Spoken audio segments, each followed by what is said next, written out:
That's why likability is so important. Well, if you're trying to win hearts and minds, the worst way to do it is via agitation, via pissing people off. Because once you piss people off, God, I'm seeing myself in the mirror over here. I'm with you.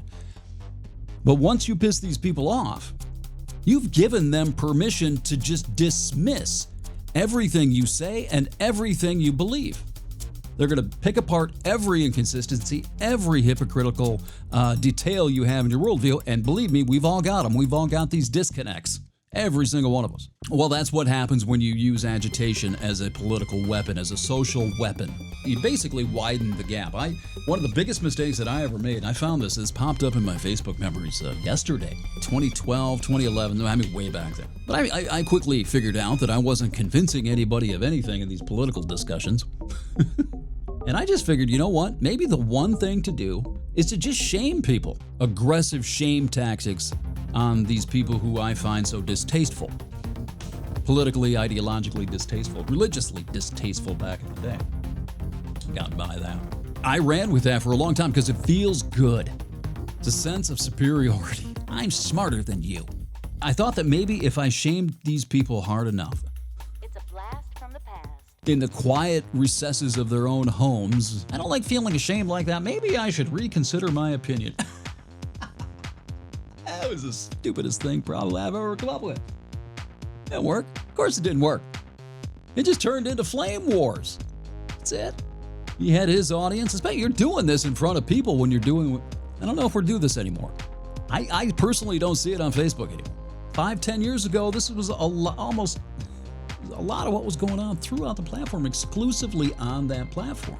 And, you know, if you've got 200 friends, the person that you're engaged with thinks that you're doing this in front of 200 people. Can you imagine this done in an auditorium in front of 200 people? The stuff that we used to say to each other on Facebook?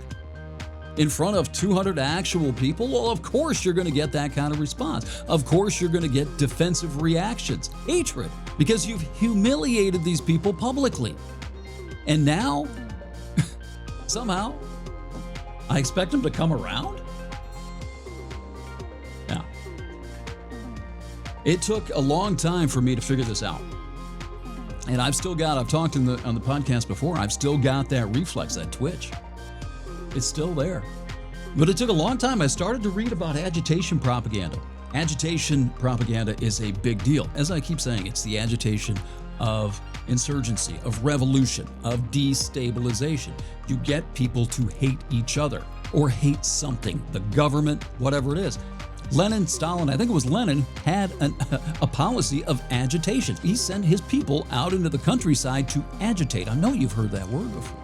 To agitate, to get people riled up against something, to divide them, to destabilize, and give them an alternative. This is really fucking bad, but it's like the advertising thing, man. You create a problem to sell the solution. It's the same psychology.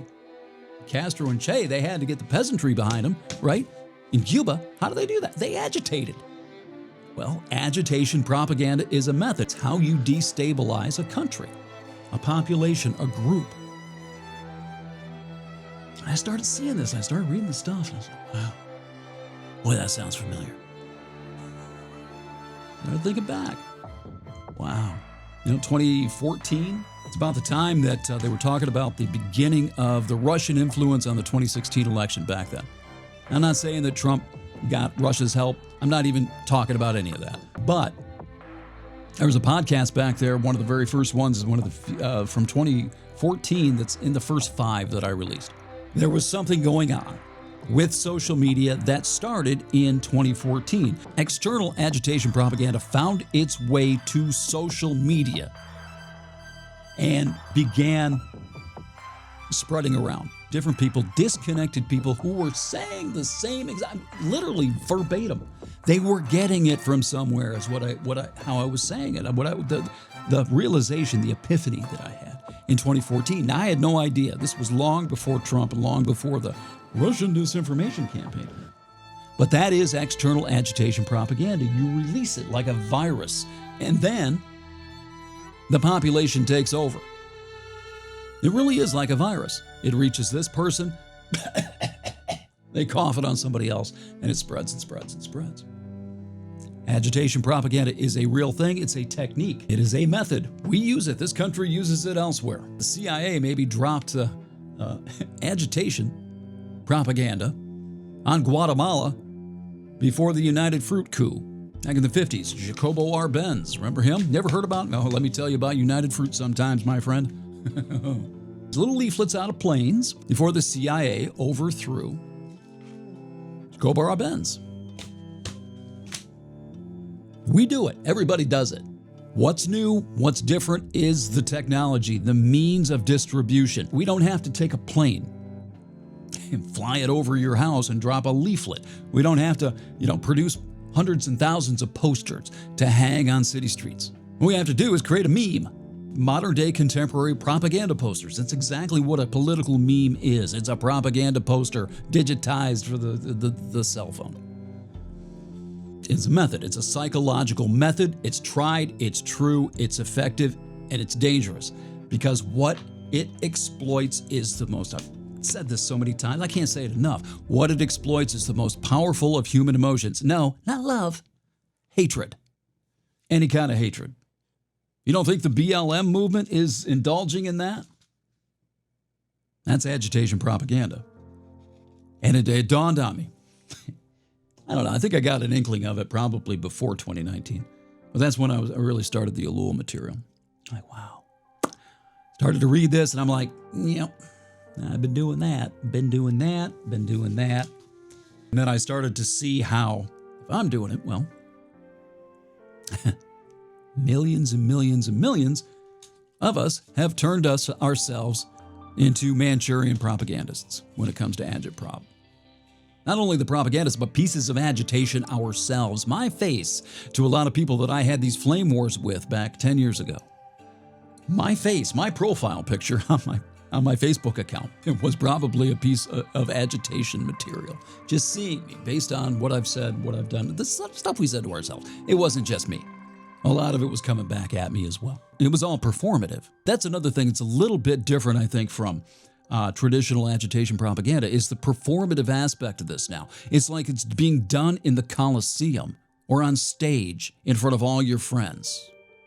Now, the propaganda poster hung in the street in Spain or in Germany or in Russia, wherever, United States, World War II. That was something you engaged with just individually, privately. You saw it, it registered in your brain, right? That isn't the case with this stuff now on social media. These interactions and these conflicts are happening in front of God knows how many people. Really, how many people is in the eye of the beholder or the participant. If you're on somebody else's page, somebody else's Twitter account, somebody else's Facebook page, you have an imagination. You're imagining that if this person has 500 friends, that 500 of his friends are watching you and him go at it. So you better win. You're not going to be humiliated and embarrassed in front of 500 friends. And I know, I can hear it. I hear you. I hear you. I don't care what anybody thinks. Stop it. If you didn't care what anybody thinks, you would never put your stuff on social media, and you would probably be classified as a psychopath. Everybody cares what somebody else thinks, to some degree. I have no patience for that. I don't care what anybody thinks. That's what you want people to think. The old Jamie Lannister thing. They had a conversation, I think it was in the tent. Jamie Lannister and his dad, his old man, I forget his name now. Not Tyrion. What was his dad's name? Tywin. Jamie Lannister and Tywin are there, and Jamie's like, I don't care what anybody thinks of me. I'm the lion. And his dad's like, that's what you want people to think. That you don't care what people think. Social media was built on the fact that everybody cares about what people think of them. And they need that reinforcement. That dopamine hit of approval. Take that shit walking. I don't want to hear it. But that's what made this worse. That's what made this different from 1920s, 30s, is the fact that it's performative and in our mind's eye, it's all being done on stage for people. It's a reflection of our identity. It affects our identity, our perception of who we are, our standing, our status. This is different. It's much different.